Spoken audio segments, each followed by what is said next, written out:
Abel, good afternoon sa inyong lahat. Anong oras na ba? Ayan, 5:23 na ng hapon. Ayan, nasa loob yung nagpapakain tayo ng mga ibon natin, mga breeder at saka mga flyer, mga Abel. So, baka mamaya makapag magbabaksin na ako ng mga ibon kasi dumating na yung vaccine natin. Yung ating ginagamit na PMB vaccine, mga Abel. Yan, mababaksin na natin yung tatlong young bird natin na yan. Tsaka yun, bale 2, 5, 6, 7, 8, 9, 10, 11 young bird ang mababaksin natin, mga Abel. Op, lagyan natin to dito. Bitin pa kayo? Okay, ayon ka ba? Bitin siya eh. So ngayon dito, meron tayo isang ibon dito na mukhang naka-robust. Mukhang naka-robust yung isang ibon natin dito, mga Abel. So ito yung ibon natin kahapon na nakatop, mga Abel. Yan, no? Anak ni Peter B na pula. Yan, ayun. Kasi yan, dumating, na siguro? Mga ganitong oras, mga alas 2, alas 3 ng hapon. Yan sinasabi ko sa inyo, mga Abel, si 641, no? Mukhang naka-robust. Lahat ng babae, pinaparisan niya. Pinaparisan niya lahat ng babae, mga Abel. Kaya ganyan yung ibon natin. Yan. Gustong mamaris sa lahat ng mga hen dito, mga Abel. Ito pa, isa pa, oh. Ayan, si Peter din yan. Kasi yung mga ibon natin dito, mga kak natin, mga Abel, is winawalay talaga natin yung mga ibon natin. Kasi nga, yun nga sinasabi ko sa inyo, napaliwanag ko sa inyo, nasisira yung kondisyon ng mga ibon natin pagka nagkakastahan. Like doon, kita nyo yung aking aviary doon, sinarado ko. Kasi pagka bukas yan, mapupuntahan dyan yung babae, kakastahan noon ni 641, mga Abel. Tapos ito naman, yan, nag-aagawan sa lalaki. Yan. Yan yung si Mr. Peter 2.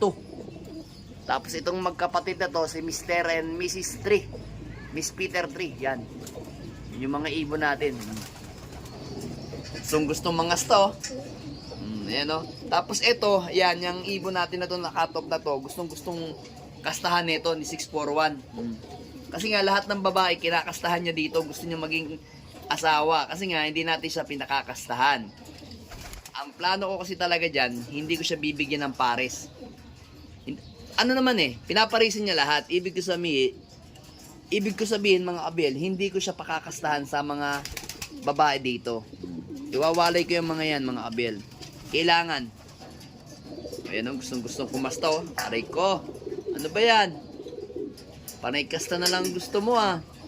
Mukhang naarobas ka. Ayan, oh. Angat doon, angat. Ayan. So, kukuha muna tayo ng konting patukan natin, mga Abel. Mukhang bitin yung pagkain nila. Kunin muna natin to. Dakot muna tayo. Alam ko, isang dakot to, dalawang cup ko, ari ko. Diyan na lang muna yan.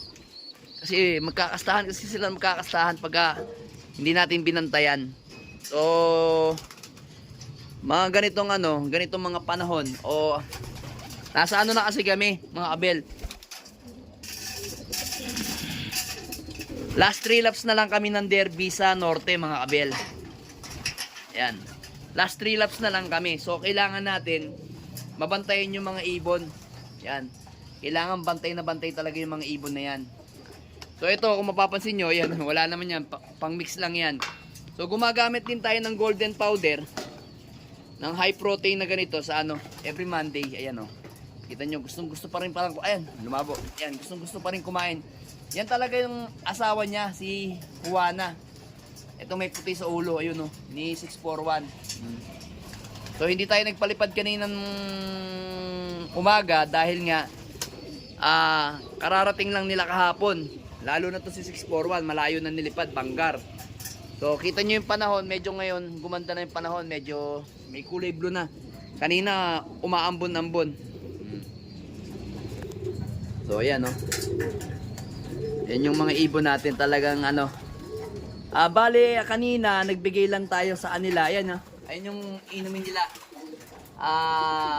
Prebiotic. Yan nga yung sinasabi ko sa inyo, yung prebiotic natin na hinaluan natin ng isang takip ng apple cider. Halos pati yung mga ano natin dito, yung mga ibon natin na mga breeder, naka ano yan, prebiotic din, naka apple cider din. Lahat yan, yung mga young bird, ano natin, mga breeder natin, mga abel. Kasi ganun ako, gusto ko, isang conditioning lang, mapa breeder o flyer, iisa lang yung ginagawa kong sistema.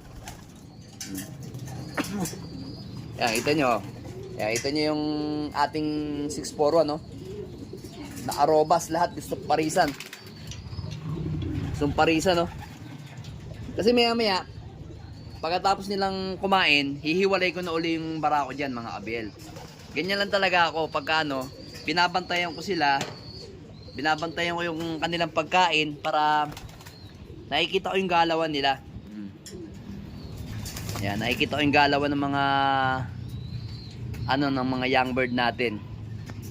So itong mga to, nasanay na sila dito sa aviary matulog, kaya yan, mas gusto nilang matulog dito sa aviary yan, mga abel, ayan. So ngayon, mga abel, nga pala, may ko sa inyo. Ipapaalam ko lang sa susunod na araw, kasi isa na tayo sa endorser ng Kalapatid Mix. So ngayon, itong ating aviary na to, malalagyan natin to ng tarpaulin ng Kalapatid Mix sa mga susunod na araw. Siguro kasi Christmas party namin is 27. Itong December 27. So, ito sinukat ko na to kagabi kasi kinuhanan ako ng sukat ng aking paglalagyan ng Kalapatid Mix. Dito ko lalagay. Yan, dito. Ang sukat nito, yung haba niya nasa 3.5, tapos yung lapad niya 4 feet. Yan, ng abel. So yun lang yung ipapagawa ko dito para makikita natin. Para habang nagpapalipad tayo, habang nagbablog tayo, nakikita natin dito yung Kalapatid Mix. Huwag kayong mag-alala, papakita natin yan pagka binigay na sa atin ni Sir Ronald sa paparating na Christmas party namin sa 27. So kita-kits nga tayo dun. Halos lahat ng vlogger dun, mga abel. Halos lahat ng mga endorser ng Kalapatid Mix nandun. So nandun din si JRB, yung JRB loop na babae, taga Guagua ata yun o Lubao.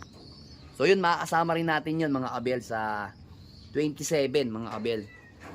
Then sina Paring Tolome, si Renz Gomez, yan, si Paring Madla, yan, yung mga kaibigan niyang vlogger.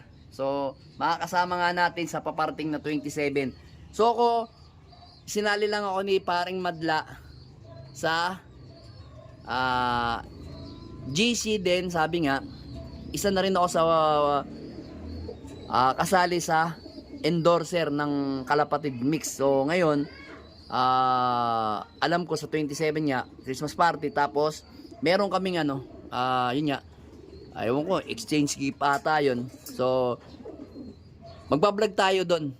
Papakita natin yung lahat ng mga umattend. Kasi based do sa mga a-attend, nakita ko is nasa 30 na. 29 o 30.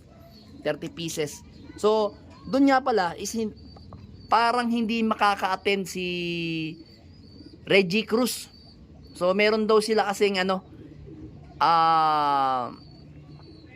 tawag din sa 27, meron din silang reservation sa Tagaytay. Kaya hindi siya makaka-attend sa 27 ng Christmas party ng Kalapatid Mix. So, ewan ko lang po kung si Sir Ezekiel Lunar kung makakapunta, mga abel. Pero yun nga, mga abel, tingnan natin kung anong mangyayari sa 27. A-update ko naman kayo. Sigurado makikita nyo rin yan sa mga ibang vlogger, mga abel. Pero for the meantime, yan muna ang mga ibon natin, no? Mga nasa kondisyon naman, puting-puti yung mga ilong.